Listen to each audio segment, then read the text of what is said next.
Oleh Romeni dipastikan absen hingga Oktober karena cedera, membuat lini depan timnas Indonesia kosong. Nama Jens Ravan mulai dikaitkan sebagai pengganti potensial dan masuk radar PSSI. Momen ini bisa jadi titik balik regenerasi skuad Garuda jika Ravan benar-benar diberi panggung. Adidas resmi ikut tender aparel timnas Indonesia, bersaing dengan brand global dan lokal. PSSI menargetkan aparel dengan komitmen jangka panjang, bukan hanya menjual jersey. Proses ini jadi pertaruhan, pilih gengsi internasional atau dukung industri dalam negeri. Pelatih Gerald van den Berg menerapkan formasi baru 4 back, meninggalkan pola lama era Sintayong. Pemain mulia seperti Ardiansyah dan Brandon Schoenemann mendapat kepercayaan utama. Langkah ini dinilai segar dan berani, tapi efektivitasnya baru bisa dilihat saat turnamen dimulai. PSSI mencopot Mochizuki sebagai pelatih dan memindahkannya ke peran pengembangan strategis. Timnas Putri kini dipimpin pelatih interim Joko Susilo jelang Piala AFF 2025. Tanpa pelatih definitif, masa depan timnas wanita berada di persimpangan antara visi dan krisis. Victor Detan absen saat timnas U23 melawan Brunei karena cedera otot ringan. Meski performanya menjanjikan di Liga 1, tim medis memilih memberinya waktu pemulihan.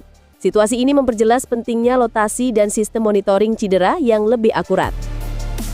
Jangan lupa klik tombol subscribe dan aktifkan lonceng notifikasi agar Anda tidak ketinggalan setiap pembaruan penting dari kami. Simak selengkapnya hanya di Timnas Gol ID. Timnas Indonesia kembali menghadapi ujian berat jelang lanjutan kualifikasi Piala Dunia. Oleh Romeni dipastikan absen pada laga penting bulan September mendatang. Cedera yang dialaminya membuatnya belum bisa bergabung bersama skuad Garuda. Ketua Umum PSSI Erick Thohir membenarkan kabar ini dan menyebut Romeni baru akan dievaluasi ulang kondisinya pada Oktober saat Indonesia bertarung di babak keempat kualifikasi. Kabar ini langsung memunculkan pertanyaan besar, siapa yang akan mengisi posisi Romeni di lini depan? Nama Jens Ravan mulai mencuat ke permukaan. Penyerang muda berdarah Indonesia-Belanda ini dinilai punya potensi besar dan sedang dalam radar PSSI.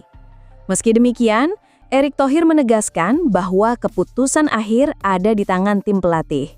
Saat ini, struktur kepelatihan timnas sudah lengkap, mulai dari Coach Patrick Kluivert hingga Technical Advisor Jordi Cruyff yang aktif memantau perkembangan para pemain. Absennya Romeni seolah membuka jalan bagi regenerasi di tubuh timnas. Ini momen penting bagi para pemain muda untuk membuktikan diri, termasuk Jens Ravan. Publik pun berharap timnas tidak hanya mengandalkan 1-2 nama, tapi memiliki kedalaman skuad yang kuat. Situasi ini menjadi kesempatan emas bagi pelatih untuk menilai siapa yang benar-benar siap tampil di level tertinggi.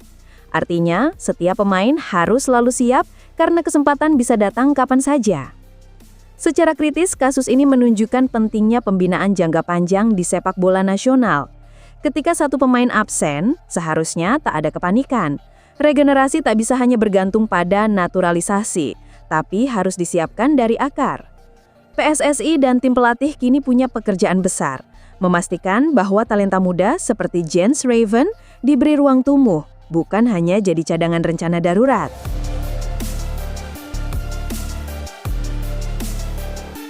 PSSI resmi menutup tender apparel untuk jersey timnas Indonesia per 10 Juli 2025 dan hasilnya menarik perhatian. Ada 7 brand baik lokal maupun internasional yang bersaing memperebutkan kontrak eksklusif ini. Salah satu yang paling mencolok adalah Adidas. Raksasa asal Jerman ini sebelumnya telah masuk ke sepak bola Indonesia lewat dukungan ke I-League dan kini ingin memperluas pengaruhnya ke level timnas. Tak sendiri, Adidas juga akan bersaing dengan Warix dari Thailand, serta brand besar lain seperti Puma dan Kelme. Dari dalam negeri muncul nama-nama seperti Erspo, Masagi, dan Riors. Saat ini, jersey timnas masih ditangani oleh Erspo dengan kontrak yang akan habis Maret 2026. Namun kehadiran Adidas dan Puma tentu jadi tekanan tersendiri. Tak hanya soal desain atau bahan, tapi juga prestis.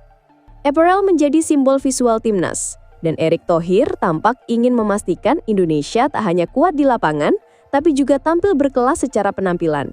Menurut Erick, proses selanjutnya akan dilakukan pada 21 Juli, di mana tiap brand akan mempresentasikan visi mereka. Ini bukan sekedar tender biasa, tapi bagian dari strategi membangun industri sepak bola yang lebih solid.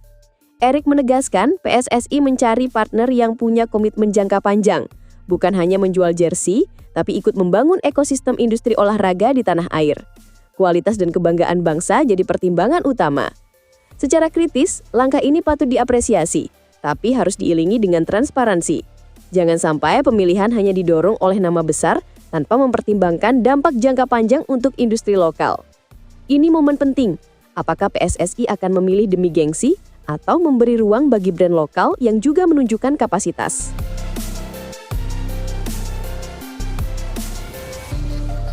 Gerald Van den Berg memulai revolusinya di Piala ASEAN U23 dengan langkah berani. Ia mengubah pakem lama dengan meninggalkan formasi 3 bek ala Shin Tae-yong dan kini memakai formasi 4 bek klasik. Skema ini otomatis memangkas jumlah center back, sekaligus membuka ruang untuk dinamika permainan yang lebih fleksibel. Van den Berg tak hanya merombak taktik, tapi juga susunan pemain, termasuk mengorbitkan nama-nama baru yang sebelumnya tak dilirik. Salah satu kejutan datang dari posisi penjaga gawang. Van den Berg memberi kepercayaan penuh pada Muhammad Ardiansyah, kiper muda PSM Makassar yang konsisten tampil di Liga 1 sejak usia 20 tahun. Ia menggantikan Cahya Supriyadi, kiper utama era Shin. Pilihan ini menandai perubahan paradigma. Van den Berg menilai berdasarkan performa, bukan nama besar. Tak hanya itu, ia juga memanggil kembali Brandon Schenuman, bek muda berdarah Jerman, yang sempat dilupakan setelah hanya duduk di bangku cadangan di era Shin. Brandon, yang sempat tersisih di klub dan minim jam terbang, justru diberi tempat oleh Van den Berg. Ini membuat pemain seperti Kadek Arel harus rela menunggu giliran dari bangku cadangan. Langkah ini menunjukkan bahwa Van den Berg tak terikat dengan masa lalu. Ia memilih pemain berdasarkan kebutuhan tim dan potensi jangka panjang. Secara strategis, pendekatan Van den Berg patut diapresiasi. Ia datang dengan mata segar dan keberanian membangun ulang fondasi tim U23. Tapi tantangan ke depan tak mudah. Formasi dan nama baru memang menarik di atas kertas. Namun efektivitasnya hanya bisa dibuktikan di lapangan. Ini adalah ujian nyata. Apakah revolusi Van den Berg mampu membawa timnas U23 ke level yang lebih tinggi? Atau justru jadi eksperimen yang terlalu dini?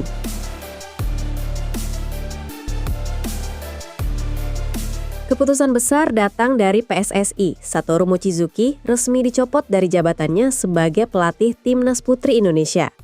Padahal, pelatih asal Jepang ini pernah jadi bagian dari sejarah besar saat membawa Timnas Putri Jepang juara Piala Dunia Wanita 2011. Namun, kali ini perannya akan berubah total.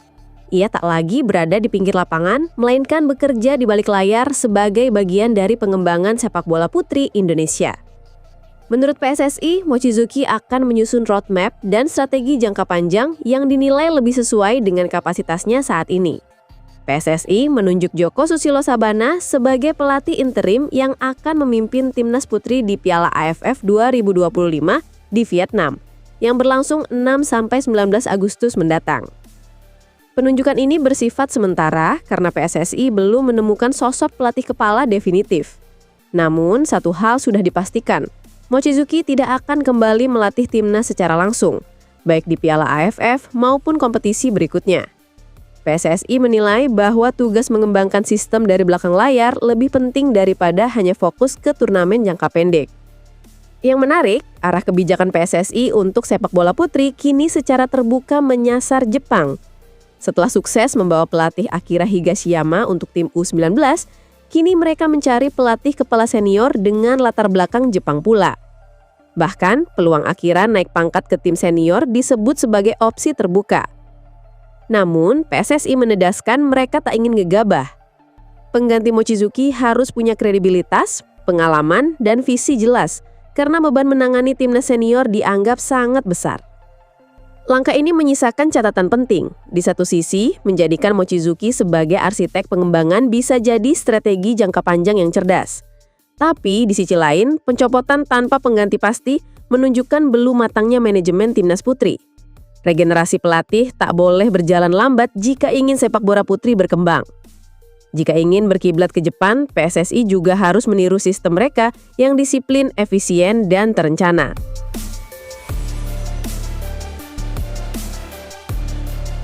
Victor Detan tiba-tiba menghilang dari daftar susunan pemain Timnas U23 Indonesia saat menghadapi Brunei Darussalam. Padahal sebelumnya, banyak yang memprediksi bahwa pemain 21 tahun ini bakal jadi senjata utama di era pelatih baru, Gerald Vandenberg. Performa konsistennya di Liga 1 membuat publik yakin Detan siap mencuri perhatian di level timnas. Namun kehadirannya justru absen saat dibutuhkan, memunculkan tanda tanya besar. Kemampuan Detan dalam mengolah bola, kecepatan, serta visi menyerang menjadikannya salah satu pemain paling menjanjikan di generasi muda. Tak heran jika ketidakhadirannya langsung jadi sorotan. Manajer Timnas U23 Ahmed Zaki Iskandar akhirnya buka suara. Ia mengungkapkan bahwa Victor Detan sedang mengalami cedera ringan pada ototnya. Demi mencegah cedera berkembang lebih parah, tim pelatih dan medis sepakat untuk memberinya waktu pemulihan penuh sebelum kembali bermain. Zaki menegaskan, tim tidak ingin mengambil resiko dengan memaksa pemain tampil saat belum 100% bugar. Saat ini Detan tengah menjalani masa pemulihan agar bisa kembali dalam kondisi terbaik. Absennya Victor memang menjadi kerugian tersendiri bagi Garuda Muda, terutama di sektor sayap yang membutuhkan kecepatan dan kreativitas. Namun keputusan untuk menepi sementara dianggap langkah yang bijak demi jangka panjang performa tim dan sang pemain itu sendiri. Secara kritis, kondisi ini menyoroti pentingnya rotasi dan kedalaman skuad yang solid di Timnas U23. Ketergantungan pada 1-2 pemain harus dihindari jika ingin bersaing di level Asia Tenggara dan lebih luas lagi. Absennya Detan seharusnya jadi peluang bagi nama-nama lain untuk unjuk gigi. Di sisi lain, PSSI dan tim pelatih harus meningkatkan sistem pemantauan kebugaran pemain agar kejadian serupa bisa dicegah lebih dini. Karena di sepak bola, kesiapan fisik seringkali jadi penentu hasil di lapangan.